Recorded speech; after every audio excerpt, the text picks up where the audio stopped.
Hello, everyone. Welcome to day 4 of 14 Digital Marketing for Beginners. I am so excited to talk to you about daily income producing activities, the four corners of success.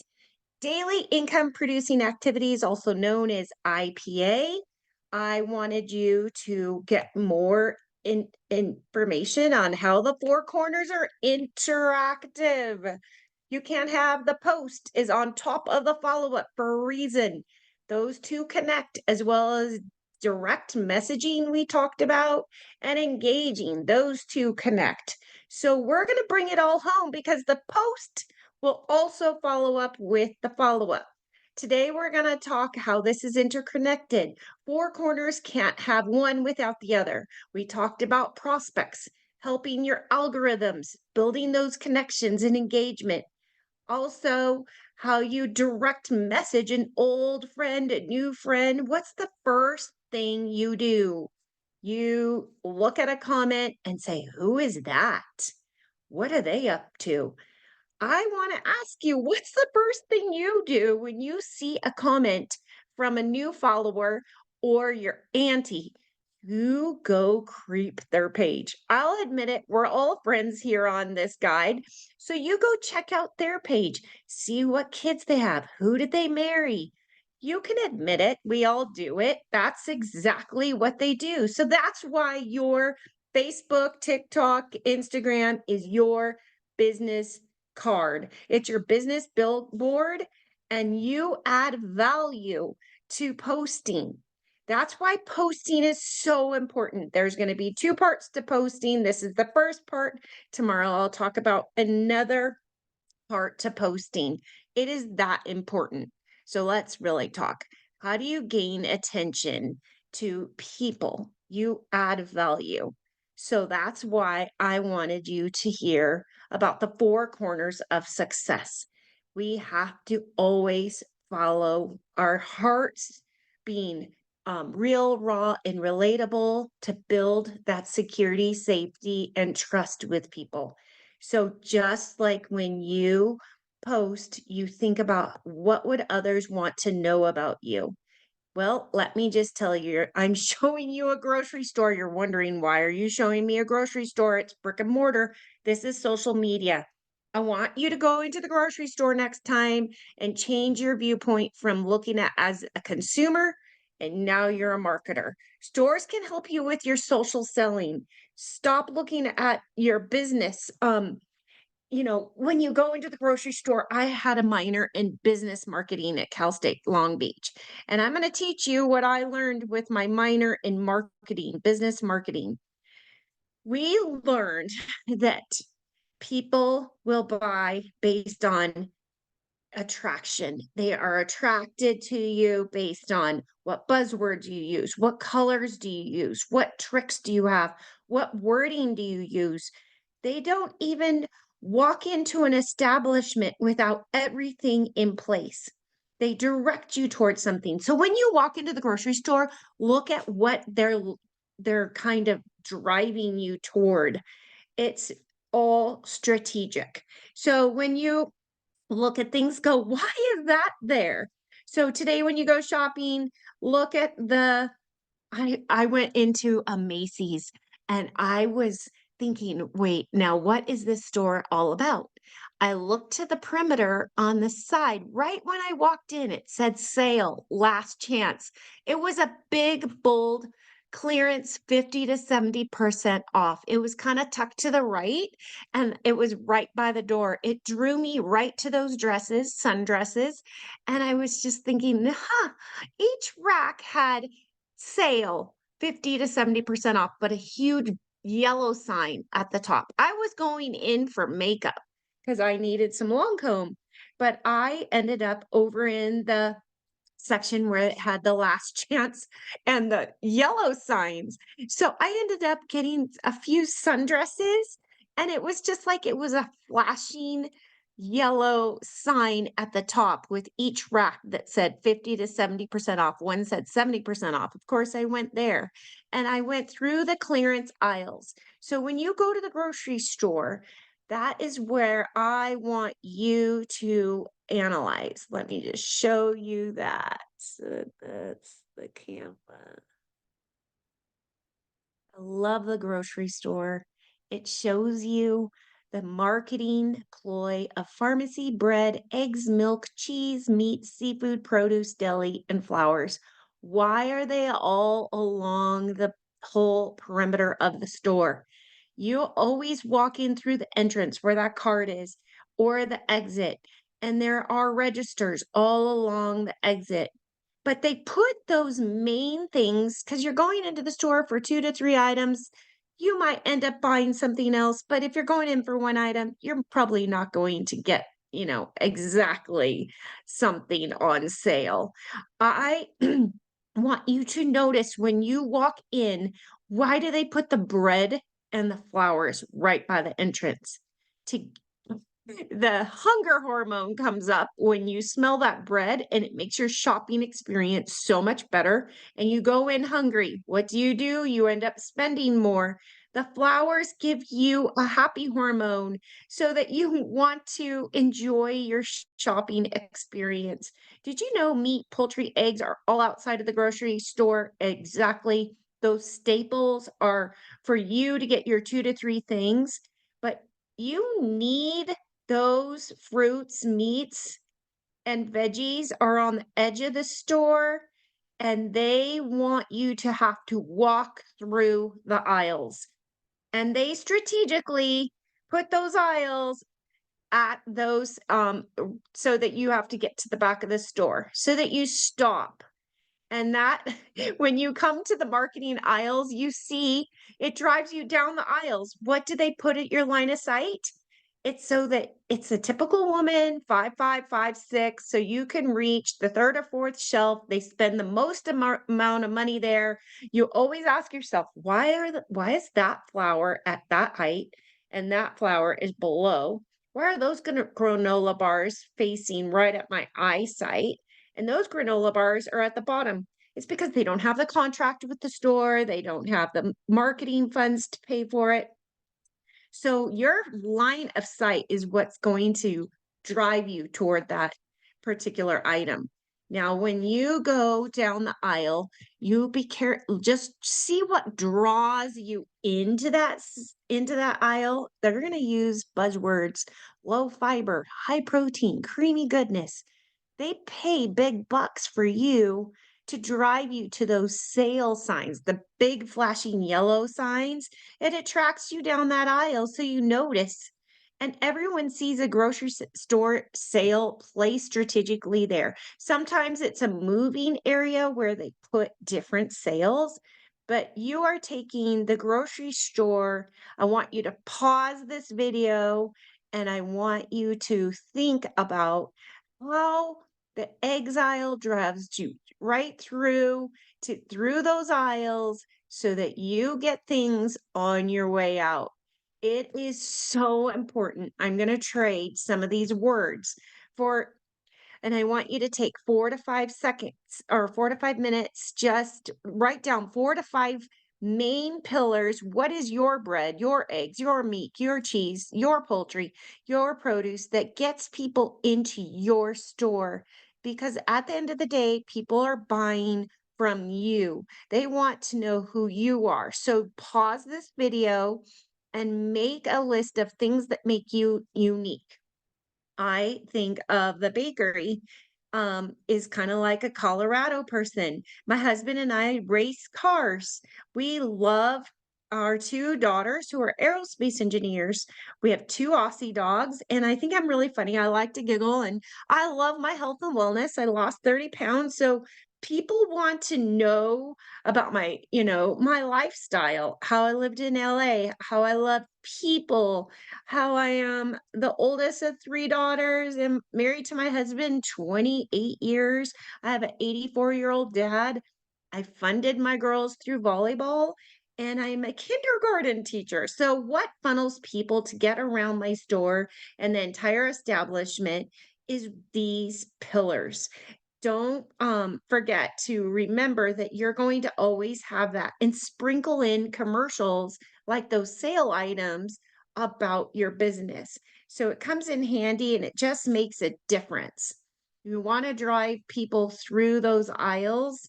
Um, the topics that you talk about on Instagram, whether you are faceless and you can add value as a faceless person, you would not show a cheesy Google, Pinterest photo, Canva photo. You would show, like I have the Rocky Mountains in Colorado. I would show that in a faceless photo so that people would get to know me on TikTok.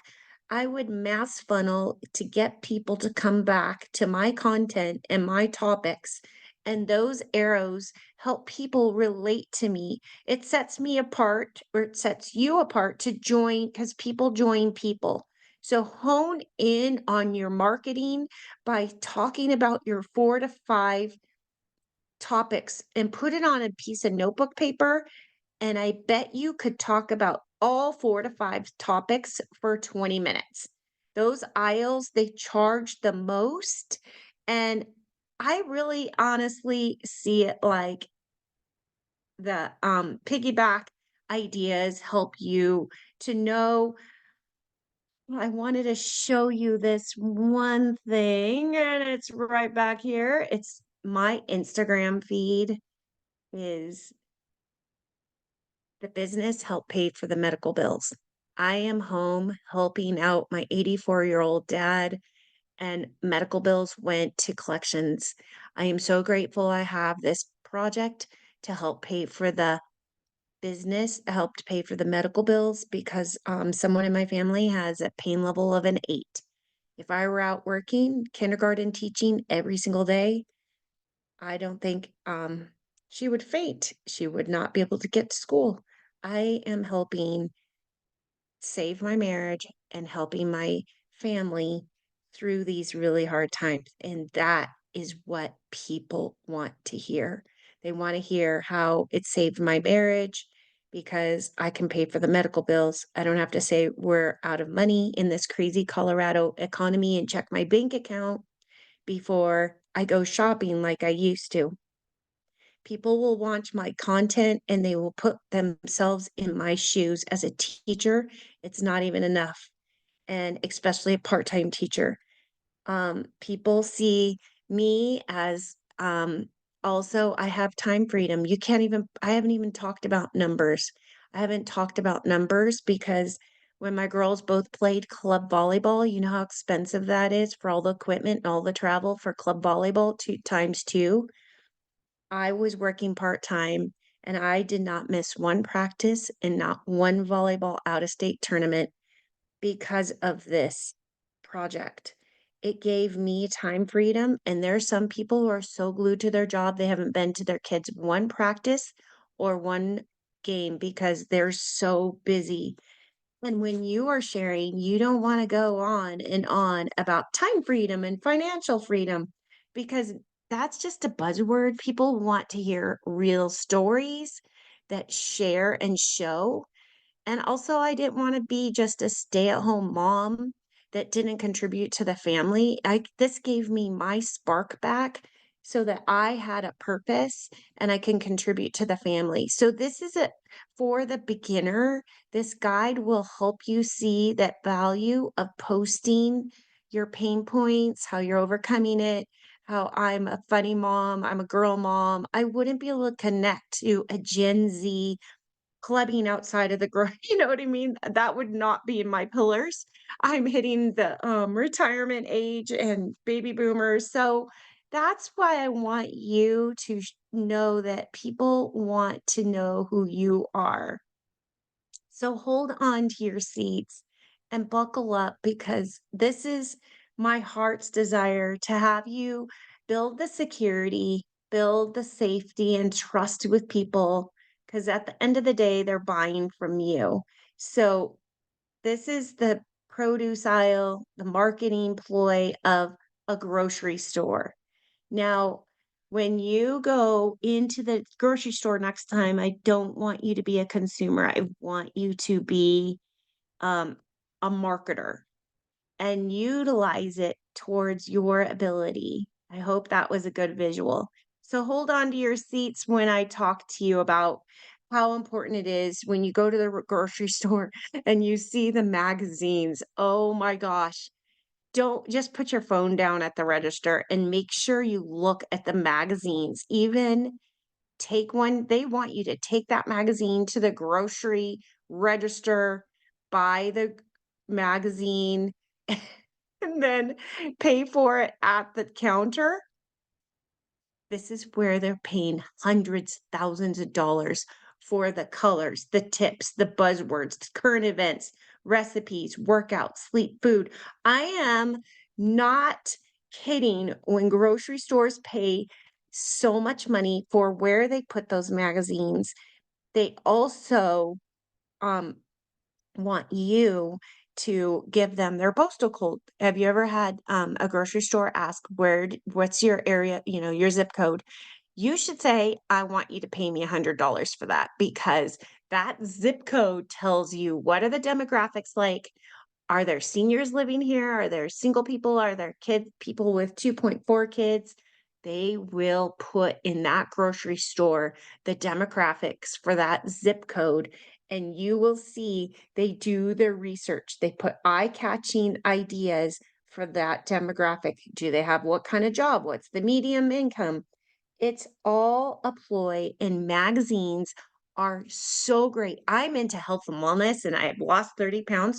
So I would pick up one of those recipe books, and I would put in some great colors to share what workouts I'm using and giving my value to and tips for my network so that they can utilize those tips. It's adding value because you're here to educate, inspire, and entertain. The top 3 things, like, for example, in the summertime, people are looking for ideas. They don't wanna spend 300 bucks for, a bunch of activities for their kids in the summer.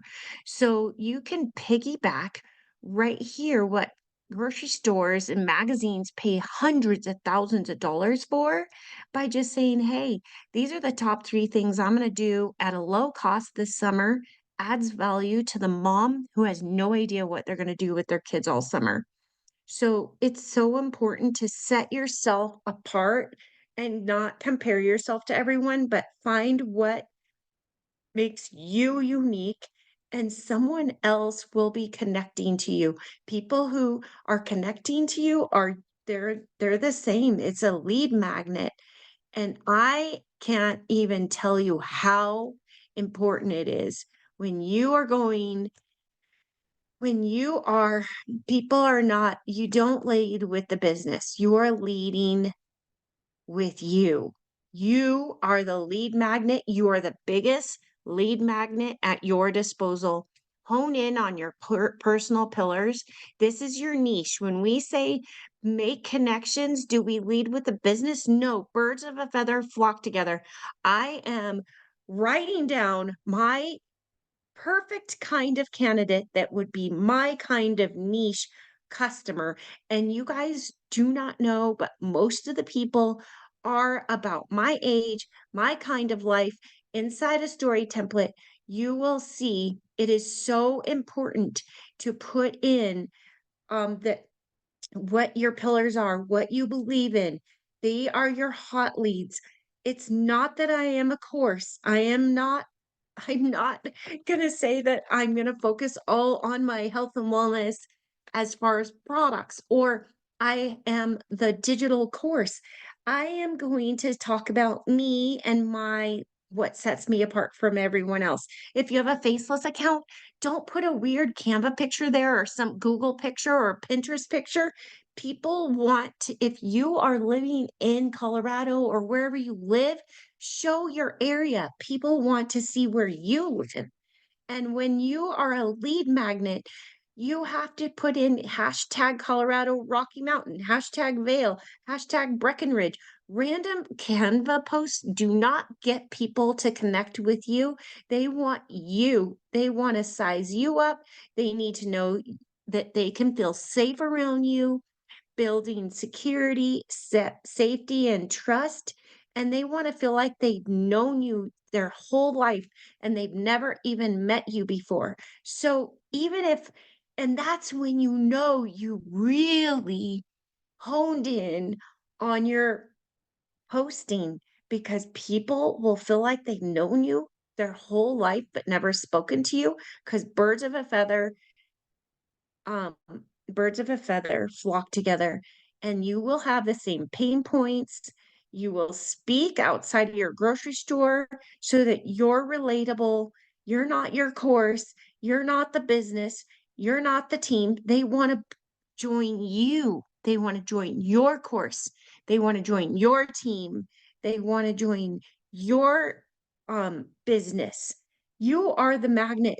And what to post looks like what it's all about you. That's why you have to show you. And with that, I'm going to go to day 2 on posting. I hope that was helpful. And make sure you write down your 4 to 5 favorite things that you could talk about for 20 minutes. I'll see you in the next one. See ya, guys.